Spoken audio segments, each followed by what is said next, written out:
చూడు బాబు, మీ నాన్న ఇక్కడున్నాడు, మీ అమ్మ అక్కడుంది. వీళ్ళిద్దరిలో నీకు ఎవరంటే ఇష్టమో, ఎవరి దగ్గర ఉంటే నీకు బాగుంటుందో వాళ్ళ దగ్గరికి వెంటనే పరిగెత్తుకెళ్ళు.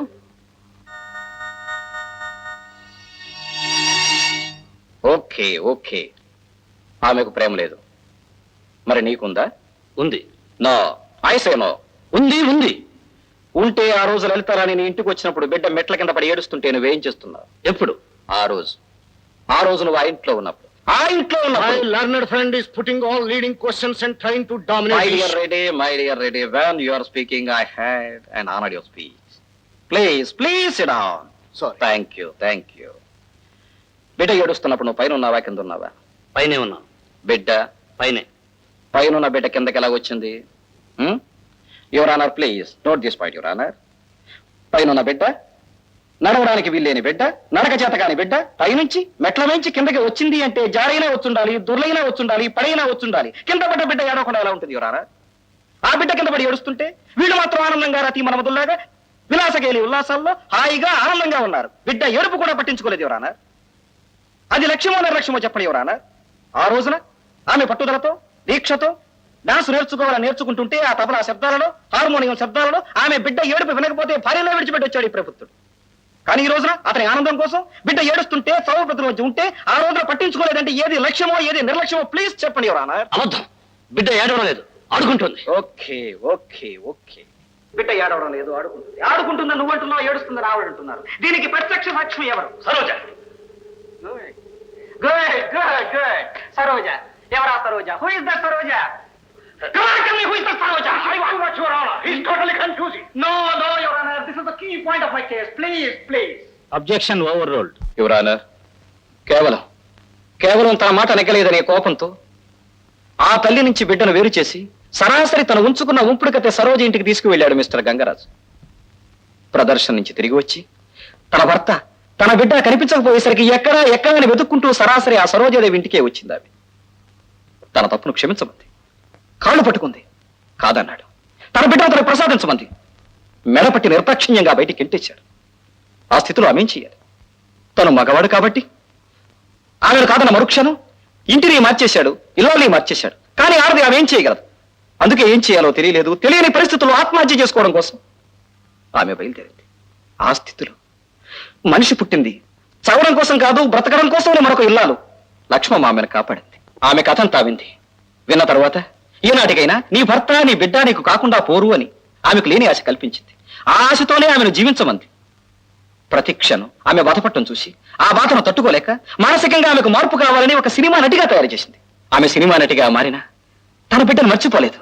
తన బిడ్డను మర్చిపోలేదని చెప్పడానికి ఆమె సంపాదించిన ప్రతి పైసా బాండుల రూపంలో, పాలసీల రూపంలో కొని కోర్టు వారి ముందు ప్రజెంట్ చేసింది యువర్ ఆనర్. అలాగే భర్తను కూడా మర్చిపోలేదు యువర్ ఆనర్. భర్తని కూడా మర్చిపోలేదని చెప్పడానికి తన వైవాహిక జీవితాన్ని పునరుద్ధరించుకోవడం కోసం ఆమె ప్రతి వారానికి ఒక ఉత్తరం చొప్పున మిస్టర్ రామచంద్రయ్య, మిసెస్ సీతమ్మకు ఆమె ఉత్తరాలు రాసేది. ఆ ఉత్తరాలన్నీ కోర్టులోనే ఉన్నాయి యువర్ ఆనర్. ఈనాటికైనా తన భర్తని, తన బిడ్డని కలుసుకుందామనే ఆశతో ఉన్న ఆమె అనుకోకుండా కాకతాళీయంగా ఈ ఊరు వచ్చింది. అనుకోకుండా తన బిడ్డను కలుసుకోగలిగింది. అంతే, ఆమెలో ఉన్న మాతృత్వం ఉప్పొంగిన తర్వాత ఎలాగైనా సరే అతనితో తన జీవితాన్ని మళ్ళీ పునరుద్ధరించుకోవాలని చెప్పి, ఆ బిడ్డను తన బిడ్డగా ఉంచుకోవాలని చెప్పి ఆమె ప్రయత్నించింది. ఆ ప్రయత్నంలో ఇంటికి వెళ్ళింది, కాళ్ళ మీద పడింది, ప్రాధేయపడింది. అతను కాదన్నాడు, చీకొట్టాడు, మూర్ఖంగా బయటికి గెంటేశాడు. అప్పుడు తెలుసుకుంది తన బిడ్డ పరిస్థితి ఏమిటో. ఆ స్థితిలో యువర్ ఆనర్ స్కూల్కి వెళ్ళిన తర్వాత తన బిడ్డ స్కూల్ ఫీజు కూడా కట్టలేని స్థితిలో తన బిడ్డను స్కూల్ నుంచి పంపించేశారని తెలుసుకున్న తర్వాత ఆ మాతృహృదయం ఎంత వినిపిస్తుందో ఊహించండి యువర్ ఆనర్. తనకన్నీ ఉండి తన బిడ్డను చదివించుకోలేని స్థితిలో ఉంటే ఆమె స్థితి ఎలా ఉంటుందో ఒక్కసారి ఆలోచించండి యువర్ ఆనర్. ఏ తల్లైనా తన బిడ్డ బాగుపడాలని, పెద్దవాడు కావాలని, ప్రయోజకుడు కావాలని, గొప్పవాడు కావాలని, విద్యార్థుడు కావాలని కోరుకుంటుంది. అలాగే ఆ తల్లి కోరుకుంది. తప్పుంటారా యువర్ ఆనర్? అందుకోసమే కేవలం తన బిడ్డ బాగుపడాలని, తన బిడ్డ విద్యార్థుడు కావాలని, దానికోసమే ఆ ప్రయత్నంలోనే బిడ్డను ఆమె తీసుకెళ్ళడానికి ప్రయత్నం చేసింది యువర్ ఆనర్. లేదంటే ఆ బిడ్డని ఇతని మీద వదిలేస్తే చదువు సంఖ్య లేకుండా జులాయి వెతవలా, కేటుగాడులా రోడ్డు మీద పడితే ఆ తల్లి హృదయం ఎంత ఎంత ఎంత బాధపడిపోతుందో ఒకసారి మీరు ఆలోచించండి యువర్ ఆనర్. అందుకోసమే ఆ బిడ్డని ఆమె కావాలనుకుంది. ఆ తల్లి ఆ బిడ్డను పొందాలనుకోవడం తప్పంటారా యువర్ ఆనర్? ఇందులో తల్లి చేసింది తప్ప తండ్రి చేసింది తప్ప, తండ్రికి న్యాయం చేయాలా తల్లికి న్యాయం చేయాలనేది ఆలోచించకుండా బిడ్డకి న్యాయం చేయడం కోసం ప్రయత్నించండి ఎవరన్నా. ఆ బిడ్డకి ఏది న్యాయం అని తోస్తే, ఏది చేస్తే ఆ బిడ్డ భవిష్యత్తు బాగుంటుందని మీకు తోస్తే, ఆ బిడ్డ ఏది కావాలని కోరుకుంటే ఆ నిర్ణయాన్ని, ఆ తీర్పుని బిడ్డకే వదిలేయమని కోర్టు వారిని కోరుకుంటున్నాను ఎవరన్నా. దట్స్ ఆల్ ఎవరన్నా. చూడు బాబు, నీకు అమ్మంటే ఇష్టమా నాన్నంటే ఇష్టమా? అమ్మా నాన్న ఎవరంటే ఎక్కువ ఇష్టం? ఇద్దరు అంటే. అమ్మ నిన్ను కొట్టేది కదూ. నాన్న కూడా నన్ను కొట్టేవాడు. అమ్మ నిన్ను ఎందుకు వదిలేసింది? నాన్న అమ్మను వదిలేశాడని. చూడు బాబు, మీ నాన్న ఇక్కడున్నాడు, మీ అమ్మ అక్కడుంది. వీళ్ళిద్దరిలో నీకు ఎవరంటే ఇష్టమో, ఎవరి దగ్గర ఉంటే నీకు బాగుంటుందో వాళ్ళ దగ్గరికి వెంటనే పరిగెత్తుకెళ్ళు.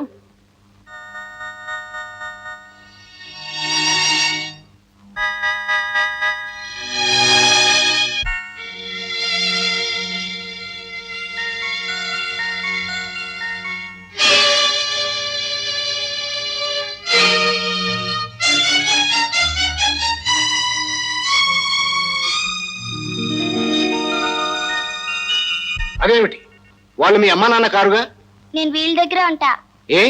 అమ్మ దగ్గరికి వెళ్తే నాన్న ఉండడు, నాన్న దగ్గరికి వెళ్తే అమ్మ ఉండదు. నాకు ఇద్దరు కావాలి. ఇద్దరు కలిసి ఉండరు. వీళ్ళిద్దరు కలిసి ఉన్నారు. నేను ఇక్కడే ఉంటాను. యువర్ ఆనర్, ఇది కావాలని బిడ్డను మచ్చ చేసుకుని కేసు తిప్పటానికి రావు గారు వేసిన ఎత్తు. Objection your honour, objection. Mister Reddy, ఎత్తు వేసి మచ్చిక చేసిన వాడినే అయితే ఆ బిడ్డను వాళ్ళ దగ్గరికి ఎందుకు వెళ్ళనిస్తాను? సరాసరి తల్లి దగ్గరికే పంపించుండేవాడిని. ఎవరానా, లోకంలో తండ్రి లేని బిడ్డలున్నారు, తల్లి లేని బిడ్డలున్నారు, తల్లి తండ్రి లేని బిడ్డలున్నారు. కానీ తల్లి ఉండి తండ్రి ఉండి ఆ బిడ్డ అనాథగా పరాయి పంచలు ఎందుకు ఉండాలి?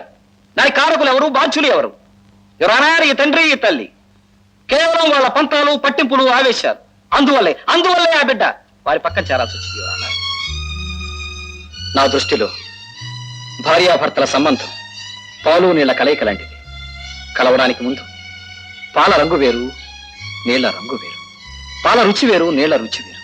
కలిసిన తర్వాత పాలు నీళ్లు రెండు రంగు ఒక్కటే, రుచి ఒక్కటే. అలాగే భార్యాభర్తలు. నా దృష్టిలో పెళ్లికి ముందు భార్య అభిరుచి ఒకటిగా ఉండొచ్చు, భర్త అభిరుచి ఇంకొకటిగా ఉండొచ్చు. కానీ పెళ్ళైన తర్వాత అభిరుచులు వేరైనా, అభిప్రాయాలు వేరైనా భార్యాభర్త ఒకటి కాక తప్పదు. పాలని నీళ్ళని ఎవ్వరూ వేరు చేయలేరు. అలాగే భార్యని భర్తని ఎవరు విడదీయలేరు. ఒకవేళ విడదీయబడ్డా ఏ పరిస్థితుల వల్ల ఎవరు విడిపోయినా ఆ విడిపోయిన వాళ్ళను కలిపే హక్కు ఒక్క బంధానికే ఉంది. ఆ బంధమే రక్త సంబంధం. అదే ఈ బిడ్డ. అందుకే తల్లిని తండ్రిని కలపాలనుకుంటున్నాడు. తల్లి తండ్రి తనకు కావాలనుకుంటున్నాడు. ఆఫ్ కోర్స్ తల్లి బిడ్డను కావాలనుకుంటుంది, తండ్రి బిడ్డను కావాలనుకుంటున్నాడు. ఆ బిడ్డ తండ్రిని తల్లిని కావాలనుకుంటున్నాడు. కానీ ఈ తల్లికి తండ్రి అక్కర్లేదు, ఈ తండ్రికి ఈ తల్లి అక్కర్లేదు. మీరిద్దరూ ఒకరికొకరు అక్కర్లేదు అనుకున్నంత వరకు మీరిద్దరూ ఆ బిడ్డకు అక్కర్లేదు. నిజంగా ఈ తల్లికి ఆ బిడ్డ కావాలనుకుంటే, ఈ తండ్రి ఆ బిడ్డను పొందాలనుకుంటే మీరిద్దరూ కలిసి ఉండాలి. మీరిద్దరూ కలిసి ఉండనంత వరకు ఆ బిడ్డ మీతో కలిసి ఉంటాడు. కాదు, హిందూ సంప్రదాయ ప్రకారం, హైందవ సిద్ధాంతం ప్రకారం బిడ్డ మీద తల్లికి ఎంత హక్కు ఉందో తండ్రికి అంతే హక్కు ఉంది అనుకుంటే ఆ బిడ్డను చిరసకంగా చేసి 2 భాగాలుగా 50-50 మీరిద్దరూ పంచుకోండి. Are you going to share your son? Come and tell me, are you going to share the blood of your son? No, you won't share because you are so sentimental. Okay. అప్పుడు ఆ బిడ్డను అలాగే వదిలేయండి. పరాయి వాళ్ళ పంచనే బ్రతకనివ్వండి. Okay man? Come and tell me. Then what? What is the answer? What is the solution? Come and tell me. నిజంగా మీరిద్దరూ ఆ బిడ్డను కావాలనుకుంటే, ఆ బిడ్డ కోసమే మీరిద్దరు కోర్టుకు వస్తే, come and tell me. What is the alternative? What is the solution? Can I tell you? Come on. Come here. Join together. Clap your hands. Mister Rao, మీరు చాలా ఆవేశపడుతున్నారు. ఆవేశంలో న్యాయవాది అన్న సంగతి మర్చిపోయి న్యాయమూర్తిగా మాట్లాడుతున్నారు. I'm extremely sorry your honour. నా ఉద్దేశం తీర్పు చెప్పాలని కాదు. కోర్టుకెక్కిన ఈ సంసారం కోర్టులోనే సుఖప్రదంగా కలవాలని. I have exceeded my limits. Please pardon me sir. It's all right mister Rao. I can understand the real spirit behind your submissions. Mister Gangaraju, మీకు మీ భార్య మీద పూర్తి విశ్వాసం ఉంది. శ్రీమతి లలితారాణి, మీకు మీ భర్త పట్ల పూర్తి గౌరవం ఉంది. మీ ఇద్దరికి బిడ్డ మీద మమకారం ఉంది. అందువల్ల మీరు కేసు ఉపసంహరించుకుని మీ వైవాహిక జీవితాన్ని పునరుద్ధరించుకుంటారా?